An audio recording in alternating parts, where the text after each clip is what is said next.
थंडी चालू झाली की त्याबरोबर आजारही वाढतात. त्यामुळे थंडीच्या दिवसातील आजार आणि त्यावरती घरगुती उपाय आज आपण बघणार आहोत. हा व्हिडिओ अत्यंत फायदेशीर ठरणार आहे, त्यामुळे हा व्हिडिओ शेवटपर्यंत बघायला विसरू नका.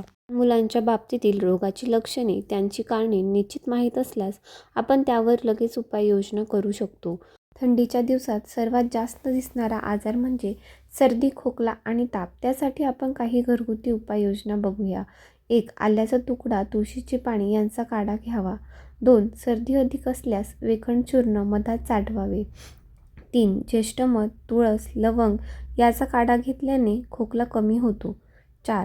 कफ जास्त प्रमाणात असल्यास ज्येष्ठमध, दालचिनी, काळे मिरे, तुळस, खडीसाखर याचा काढा घ्यावा. ताप उतरल्यानंतरही सर्दी खोकला असेल तर छातीला आणि पाठीला तिळाच्या तेलाने मालिश करावी. 6. सर्दीने डोकं दुखत असेल तर सुंठ, वेखंड याचा लेप कपाळाला लावावा. तर आपण बघूया पोटाच्या तक्रारी.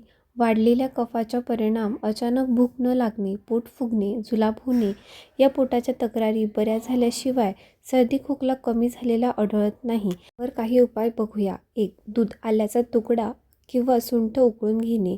2. आल्याचा रस मधात चाटवणे. 3. ओवा आणि गरम पाणी प्यावे. 4. चिकट जुलाब होत असल्यास सुंठ, तूप, गूळ याची गोळी करून घ्यावी. 5.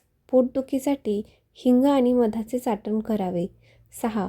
पोटावर हिंग आणि ओवा याचा लेप करावा व पोट शेकवावे. नंतर आपण बघूया त्वचेच्या तक्रारी. 1. फुटलेल्या अंगावर तिळाचे तेल लावावे. 2. कोकम तेल गरम करून लावावे. 3. अंघोळीच्या वेळी साबणाचा वापर टाळून डाळीचे पीठ, दूध लावावे. 4. मुले दिवसभर मातीत खेळतात म्हणून झोपताना गरम पाण्याने हातपाय धुवावे व मग तेल लावावे. 5. पायाला भेगा पडल्यास एरंडेल तेल चोळावे. झोपताना सॉक्स घालावे. 6. ओठ फुटलेले असता ओठाला तूप किंवा दुधाची साय लावावी. नंतर आपण बघूया आहार आणि विहार.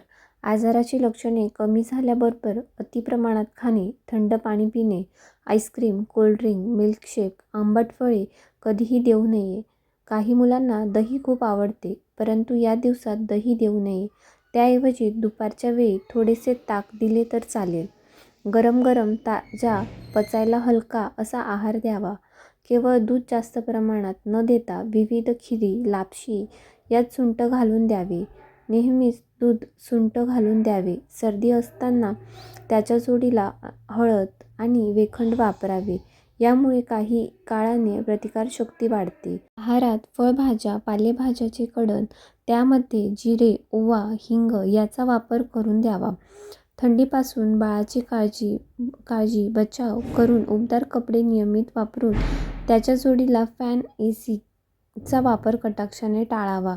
त्याप्रमाणे आयुर्वेदातील या महत्त्वाच्या गोष्टीचे पालन केल्यास आपल्या बालकाला सुद्धा कडाक्याची थंडी शत्रू न ठरता इतरांसारखी हेल्दी सीझन होऊ शकतो.